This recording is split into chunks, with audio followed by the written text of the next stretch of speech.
Hi hello friends, എല്ലാ കൂട്ടുകാർക്കും നാളത്തെ എപ്പിസോഡിലേക്ക് സ്വാഗതം. അങ്ങനെ ഇഷിത 2 റോസാപ്പൂ കൊടുത്തിട്ട് മാഷിനോടും അതുപോലെ തന്നെ പ്രിയാമണിയുടെ പറയുന്നുണ്ട്, ഇനി അമ്മയും അച്ഛനും പരസ്പരം റോസാപ്പൂ കൈമാറിയിട്ട് വിഷസ് പറയാ എന്ന് പറയാണ്. അങ്ങനെ നമ്മുടെ പ്രിയാമണി എൻ്റെ ഹൃദയം നിറഞ്ഞ വിവാഹ ആനിവേഴ്സറി ആശംസകൾ മാഷെ എന്ന് പറയുമ്പോൾ തിരിച്ച് മാഷ് അങ്ങനെ തന്നെ പറയാണ്. അതിനുശേഷം ഇഷിത പറയുന്നുണ്ട്, ഇനി നിങ്ങളുടെ റൊമാൻസ് നടക്കട്ടെ. അല്ല മോളെ, വൈകിട്ട് എങ്ങനെയാണ് പരിപാടി? വൈകിട്ട് മഹേഷ് വരുമ്പോഴേക്കും ഞാനും മഹേഷും അച്ഛനും അമ്മയും മഞ്ജരി ചേച്ചിക്കട്ടെ ഇങ്ങോട്ട് വരാച്ചാന്ന് പറയാണ്. ശരിതേ സദ്യയും കാര്യങ്ങളൊക്കെ പ്രിയാമണി ഉണ്ടാക്കുന്നുണ്ട് കേട്ടോ, അപ്പോൾ എല്ലാവരും കൂട്ടിക്കൊണ്ട് വരണം എന്ന് പറയാണ്. തീർച്ചയായിട്ടും ഞാൻ കൂട്ടിക്കൊണ്ടുവരാച്ചാൽ ഒരു കുഴപ്പമില്ല എന്ന് പറയണം. അങ്ങനെ അവരവിടെ നിന്ന് പോകുന്നുണ്ട് ഇഷിത. അതിനുശേഷം ഇഷിത നമ്മുടെ മഹേഷിനെ ഫോൺ വിളിക്കുക കേട്ടോ. ഫോൺ വിളിച്ചതിന് ശേഷമാണെന്നുണ്ടെങ്കിൽ മഹേഷിത് പറയണ്ട്, ഇന്ന് വൈകിട്ട് വീട്ടിലൊരു പരിപാടിയുണ്ട്. അതെന്ത് പരിപാടിയാണ് എന്ന് മഹേഷ് ചോദിക്കുമ്പോഴേക്കും വേറെ ഒന്നല്ല, എൻ്റെ അച്ഛൻ്റെ അമ്മയുടെ വെഡ്ഡിങ് ആനിവേഴ്സറിയാണ്. മഹേഷിന് അറിയാമായിരിക്കുമല്ലോ. രാവിലെ തന്നെ അച്ഛനെ കണ്ട് ഒരു ടാസ്ക് ഒക്കെ കൊടുത്തിട്ടാണ് വന്നതെന്ന് ഞാൻ അറിഞ്ഞു. അച്ഛൻ പറഞ്ഞില്ലെങ്കിൽ അമ്മ വെഡ്ഡിങ് ആനിവേഴ്സറി വിഷസ് പറയോ ഇല്ലയോ എന്നുള്ളൊരു ഗെയിമല്ലേ കളിക്കാൻ ഉദ്ദേശിച്ചത്. പക്ഷെ മഹേഷ് തോറ്റു കേട്ടോ. എൻ്റെ അമ്മയും അച്ഛനും പരസ്പരം വെഡ്ഡിങ് ആനിവേഴ്സറി പറയാൻ മാത്രമല്ല ചെയ്തത്, അവർ ഈ പ്രാവശ്യം ഗിഫ്റ്റും കൂടി കൈമാറി. അതിനിപ്പോൾ ഞാനെന്ത് വേണം എന്ന് മഹേഷ് ചോദിക്കുമ്പോൾ, മഹേഷ് ഒന്നും വേണ്ട, കറക്റ്റ് സമയത്ത് ഒന്ന് എത്തിയാൽ മതി. അതെന്താ കറക്റ്റ് സമയത്ത് എത്തിയില്ലെങ്കിൽ അവരുടെ താലി കെട്ട് നടക്കില്ലേ? താലി കെട്ടോ? മഹേഷ് എന്തൊക്കെയാണ് പറയണത്? അല്ല, എന്തോ മുഹൂർത്തം ആണ് എത്ര എന്ന് പറയണ പോലെയാണ് താൻ പറഞ്ഞത്. വെഡ്ഡിങ് ആനിവേഴ്സറി അല്ലേ, എൻ്റെ വർക്ക് ഒക്കെ കഴിഞ്ഞിട്ട് ഞാൻ വന്നോളാം എന്ന് പറയുകയാണ്. അപ്പോൾ ഇത് കേട്ടുകൊണ്ട് നമ്മുടെ വിവേക് അങ്ങോട്ടേക്ക് വരുന്നുണ്ട്. വിവേകാണെങ്കിൽ മഹേഷിനോട് ചോദിക്കുന്നുണ്ട്, എന്താ മഹേഷ്, നിങ്ങൾ തമ്മിൽ ഇപ്പോഴും വഴക്കാണോ എന്ന് ചോദിക്കുകയാണ്. പെട്ടെന്ന് മഹേഷ് ഇഷിതടുത്ത് എന്താ ഇഷിത പറഞ്ഞത്? മുല്ലപ്പൂ വേണമെന്നോ? അപ്പോഴേക്കും ഇഷിത അവിടെ നിന്ന് പറയാണ്, മുല്ലപ്പൂ അല്ല ചെമ്പരത്തിപ്പൂ എന്ന് പറയാണ്. ഓക്കെ മുല്ലപ്പൂ ഒക്കെ ഞാൻ വാങ്ങിച്ചിട്ട് വരാം. ശരി രാത്രി മുല്ലപ്പൂ വാങ്ങിച്ചിട്ട് വരാം എന്നൊക്കെ പറഞ്ഞ മഹേഷ് ഫോൺ വെക്കുവാട്ടെ. അപ്പോൾ വിവേക് പറഞ്ഞോ, ഞാൻ തെറ്റിദ്ധരിച്ചു, ഞാൻ വിചാരിച്ചു നിങ്ങൾ തമ്മിൽ ഇപ്പോഴും വഴക്കാണെന്ന്. ഞങ്ങൾ തമ്മിൽ വഴക്കൊന്നുമില്ല, സൗന്ദര്യപ്പഴക്കം ഉണ്ടാവും, അതെല്ലാ ഭാര്യ ഭർത്താക്കന്മാർ തമ്മിലും അങ്ങനെയാണല്ലോ വിവേക്. വിവേക് എന്താ വന്നത്? അല്ല, ഒരു എഗ്രിമെൻറ്റ് സൈൻ ചെയ്യുന്ന കാര്യം യെസ് ഞാനത് ചെയ്തോളാം, നാളെ തന്നെ ആ പ്രൊജക്റ്റും കാര്യങ്ങളൊക്കെ നമുക്ക് നോക്കാം എന്നൊക്കെ പറഞ്ഞിട്ട് മഹേഷ് പറയാം കേട്ടോ. അങ്ങനെ മഹേഷിന് വേറെന്തോ ഒരു ടെൻഷനും കൂടി കയറുന്നുണ്ട്. കാരണം രാത്രി മഹേഷ് ആ വെള്ളം കുടിക്കുന്ന ബോട്ടിലേക്ക് കുറച്ച് മദ്യം കലക്കിയിട്ടാണ് കേട്ടോ വരുന്നത്. അതേസമയം നമ്മുടെ രാമനാഥണെങ്കിൽ സ്വപ്നവരുത് പറയുന്നുണ്ട്, സ്വപ്നം ഇന്നൊരു പരിപാടിയുണ്ട് 100-ലെന്താ പരിപാടി? അവക്കിനി പെമ്മക്കളൊന്നും ഇല്ലല്ലോ കെട്ടിച്ചൂടാനായിട്ട്, പിന്നെ ആരുടെ പരിപാടിയാ? പെമ്മക്കളുണ്ടെങ്കിൽ മാത്രമേ പരിപാടി നടത്താൻ പാടുള്ളൂന്നുണ്ടോ? അവിടെ മാഷിൻ്റെയും പ്രിയാമ്മയുടെ വെഡ്ഡിങ് ആനിവേഴ്സറിയാ. പറഞ്ഞ കേട്ടാൽ തോന്നും 1ാമത്തെ വെഡ്ഡിങ് ആനിവേഴ്സറി ആണെന്ന്. എൻ്റെ സ്വപ്നവല്ലി 1ാമത്തെ ആണെങ്കിൽ 2ാമത്തെ ആണെങ്കിൽ 50ാമത്തെ ആണെങ്കിൽ 60ാമത്തെ ആണെങ്കിൽ മനസ്സിൽ പ്രണയവും സ്നേഹവും ഒക്കെ ഉണ്ടെങ്കിൽ ഏത് വെഡ്ഡിങ് ആനിവേഴ്സറിയും ഇന്ന് കല്യാണം നടന്ന പോലെ തന്നെയായിരിക്കും. ഇതൊക്കെ രാമനാഥന് ഓർമ്മയുണ്ടോ ആവോ? ഞങ്ങളുടെ വെഡ്ഡിങ് ആനിവേഴ്സറിക്ക് ഓർമ്മയുണ്ടോ? എനിക്കതൊക്കെ ഓർമ്മയുണ്ട് സ്വപ്നം. നമ്മുടെ വെഡ്ഡിങ് ആനിവേഴ്സറിക്ക് നമ്മൾ കേക്ക് കട്ട് ചെയ്യാറില്ലേ, പുറത്തൊക്കെ പോകാറില്ലേ? ശരി ഇപ്പം എന്താ പരിപാടി? ഇന്ന് വൈകിട്ട് അവിടെ സദ്യയുണ്ട്. നോൺ വെജ് ആയിരിക്കും, കടിച്ചു പറിക്കാനൊന്നും ഇല്ലല്ലോ എന്ന് സ്വപ്നം പറയുമ്പോൾ, എൻ്റെ സ്വപ്നം അവർ കടിച്ചു പറിക്കാനൊന്നും മാംസവും മീനൊന്നും കൂട്ടില്ലെന്ന് സ്വപ്നത്തിന് അറിയാവുന്നതല്ലേ. എന്നാലെന്താ, അതിനേക്കാളും വെട്ടിക്കുന്ന നല്ല അടിപൊളി സദ്യയല്ലേ പ്രിയാമൻ ഉണ്ടാക്കണത്. പ്രിയാമൻ്റെ സദ്യ രാമനെ ഭയങ്കര ഇഷ്ടപ്പെട്ടു എന്ന് തോന്നുന്നു.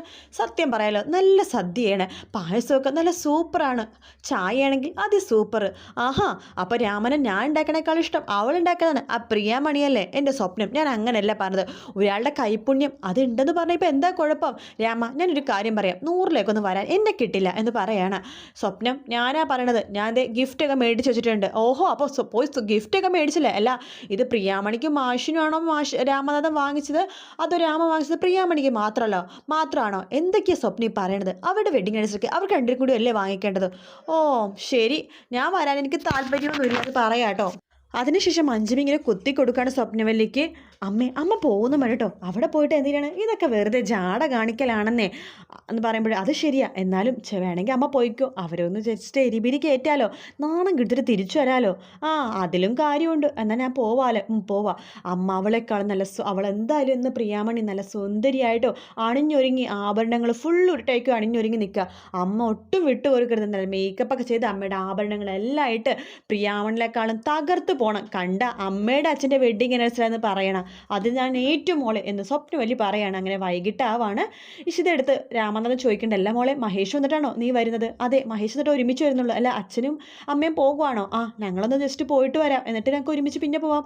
ശരി, ഈ ഗിഫ്റ്റേ കൊടുക്കണമെന്ന് പറയണം. ശരി അച്ഛാ, എന്നാൽ അച്ഛനും അമ്മയും പോയിക്കോ, ഞങ്ങൾ പുറകെ വന്നോളാം എന്ന് പറയാണ്. അങ്ങനെ സ്വപ്നം എന്ന് പറഞ്ഞിട്ട് നമ്മുടെ രാമൻ വിളിക്കുമ്പോഴേക്കും സ്വപ്നവല്ലിനെ കാണുമ്പോൾ രാമനാഥൻ ഞെട്ടിപ്പോവാട്ടോ. കല്യാണ പെണ്ണിനെ പോലെയാണ് അണിഞ്ഞൊരുങ്ങി വന്നേക്കണം. ഒരുപാട് ആഭരണങ്ങളും പട്ട് സാരിയും മേക്കപ്പൊക്കെ ചെയ്ത് എൻ്റെ സ്വപ്നം ഇതെന്താ നീ കാണിച്ചു വെച്ചേക്കുന്നത്, തൊട്ടടുത്ത് ഫ്ലാറ്റിലേക്ക് പോകാൻ, അത് നമ്മുടെ മരുമകളുടെ വീടല്ലേ, അത് സ്വന്തം വീട് പോലെ കാണണ്ട, അല്ലാണ്ട് ഞങ്ങൾ പുറത്തൊന്നുമല്ലല്ലോ പോകുന്നത്, പിന്നെ എന്തിനിങ്ങനെ അണിഞ്ഞൊരുങ്ങണത്, എൻ്റെ രാമ എന്ത് പരിപാടിയാണെങ്കിലും എനിക്ക് അണിഞ്ഞൊരുങ്ങി പോകണം, എനിക്ക് അത്രയേ ഉള്ളൂ, എൻ്റെ സൗന്ദര്യം കുറച്ച് കൂടിയല്ലേ ഉള്ളൂ, രാമൻ എന്താ എന്തെങ്കിലും കുഴപ്പമുണ്ടോ, ഓ ഒന്നുമില്ല വരാ നോക്ക് എന്ന് പറഞ്ഞിട്ട് രാമനാഥൻ സ്വപ്നവേലിനെയും കൂട്ടിക്കൊണ്ട് നമ്മുടെ ഫ്ലാറ്റിലേക്ക് അതായത് ഇഷിതയുടെ അമ്മയുടെ അച്ഛൻ്റെ ഫ്ലാറ്റിലേക്ക് പോവാട്ടോ. അതേ സമയത്ത് ഇഷിതയാണെങ്കിൽ മഹേഷിനെ കാത്തിങ്ങനെ നിൽക്കുകയാണ്. മഹേഷ് ആണെങ്കിൽ വരുന്നുമില്ല. വരുന്നതാണെങ്കിലോ ചെറിയൊരു മദ്യപിച്ച പോലെയാണ് വരുന്നത്. ഇഷിത ചോദിക്കുന്നുണ്ട്, മഹേഷ് മദ്യപിച്ചോ?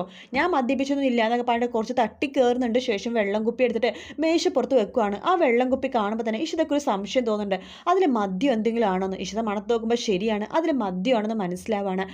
നമ്മുടെ സ്വപ്നവല്ലിയാണെങ്കിൽ വെഡിങ് ആനിവേഴ്സറിക്ക് പോകുമ്പോഴേക്കും അവിടെ സുചിത്ര ഉണ്ടാവുമല്ലോ. സുചിത്ര അടുത്ത് രഹസ്യമായിട്ട് വിനോദിൻ്റെ കാര്യങ്ങൾ വീണ്ടും വീണ്ടും ചോദിച്ചറിയാൻ വേണ്ടി ശ്രമിക്കുന്നു കേട്ടോ. ആ സമയത്ത് സുചിത്ര നമ്മുടെ ഇഷിതടുത്ത് പറയുന്നുണ്ട്, സ്വപ്നവല്ലി ആൻറ്റിക്ക് ഈ വിനോദിനെ കുറിച്ച് എന്തൊക്കെയോ അറിയാൻ തോന്നുന്നു, ഏത് നേരം വിനോദിനെ കുറിച്ച് എന്നോട് ഇപ്പോൾ ചോദിച്ചുകൊണ്ടിരിക്കണതെന്ന് പറയാണ്. അത് ശരിയാണ് നീ പറഞ്ഞത്. വിനോദിൻ്റെ പേര് കേൾക്കുമ്പോൾ തന്നെ അമ്മക്ക് വല്ലാത്തൊരു സന്തോഷം സങ്കടമാണ്. ഇതിന് പിന്നിൽ എന്തെങ്കിലുമൊക്കെ ഉണ്ടാവും, അത് ഞാൻ എന്തായാലും കണ്ടുപിടിക്കുമെന്ന് ഇഷിത പറയുന്നുണ്ട്. എന്തായാലും സ്വപ്നവല്ലിയും അതുപോലെ തന്നെ വിനോദും തമ്മിലുള്ള ബന്ധം കണ്ടുപിടിക്കാൻ തന്നെ തീരുമാനിച്ചിരിക്കുക കേട്ടോ ഇഷിത. ഇവർ തമ്മിൽ അമ്മ മകൻ ബന്ധമാണോ, അതോ വലിയ ഇളയമ്മയോ, വിനോദിൻ്റെ ഇളയമ്മയോ അമ്മായിയോ അങ്ങനത്തെ വല്ല ബന്ധമാണോ എന്താണെന്ന് അറിയാൻ വേണ്ടിയിട്ടാണ്. കാരണം ഇഷിതക്കും നമ്മുടെ ഇഷിതക്കും സുചിത്രക്കൊന്നും അറിയില്ലല്ലോ മഹേഷിന് ഇങ്ങനൊരു അനിയനുള്ള കാര്യമൊന്നും അവർക്കറിയില്ല. പിന്നെ മാഷിനറിയാം 3 മക്കളുണ്ടെന്ന്, അതിലൊരാൾ പുറത്താണെന്ന് അറിയാം, പക്ഷെ അതിനെക്കുറിച്ച് കൂടുതൽ ഡീറ്റെയിൽസ് അയാളുടെ പേരൊന്നും മാഷിനും അറിയില്ല. എന്തായാലും നമ്മുടെ ഇഷിത കണ്ടുപിടിക്കുക തന്നെ ചെയ്യും. നമ്മുടെ വിനോദും സ്വപ്നവലി അമ്മയും മകനുമാണ്, മഹേഷിൻ്റെ അനിയനാണ് നമ്മുടെ വിനോദം എന്നുള്ള സത്യം. അത് ഇഷിത അറിഞ്ഞ ഒരു കാര്യം ഉറപ്പാണ്, ഇഷിത തന്നെ നമ്മുടെ മഹേഷിൻ്റെ വിനോദിൻ്റെ പിണക്കം മാറ്റിയിട്ട് വീട്ടിലേക്ക് കൊണ്ടുവരുകയും ചെയ്യും. കാരണം വിനോദും സുചിത്രയും തന്നെയാണ് ഒന്നിക്കുക. ഇനി എന്തായാലും വിനോദ് സുചിത്രയും അതുപോലെ വിവേകും ഒന്നിക്കാൻ പോകണമെന്നില്ല, വിനോദ് തന്നെയായിരിക്കും സുചിത്രനെ കല്യാണം കഴിക്കുക. അപ്പോഴല്ലേ കുറച്ചുകൂടി പ്രശ്നങ്ങൾ അവിടെ ഉണ്ടാവുള്ളൂ. എന്തായാലും നാളെ വെഡ്ഡിങ് ആനിവേഴ്സറിക്ക് നമ്മുടെ മഹേഷ് എന്തൊക്കെയോ വലിയ പ്രശ്നത്തിൽ പെടുന്നുമുണ്ട്. നമ്മുടെ സ്വപ്നയുടെ ആണെങ്കിൽ ആനിവേഴ്സറിക്ക് പോയിട്ട് അവരുടെ കൊച്ചാക്കാൻ വേണ്ടിയിട്ടുള്ള കുറച്ച് തരികിട വിദ്യകളൊക്കെ കാണിക്കുന്നുണ്ട്. എന്തായാലും നാളെ വെഡ്ഡിങ് ആനിവേഴ്സറിയുടെ കുറച്ച് കാര്യങ്ങൾ തന്നെയാണ് കേട്ടോ കാണിക്കുന്നത്. ആകാശിനെയും അതുപോലെ തന്നെ രചനയൊന്നും പ്രൊമോയിലൊന്നും കാണിക്കുന്നില്ല.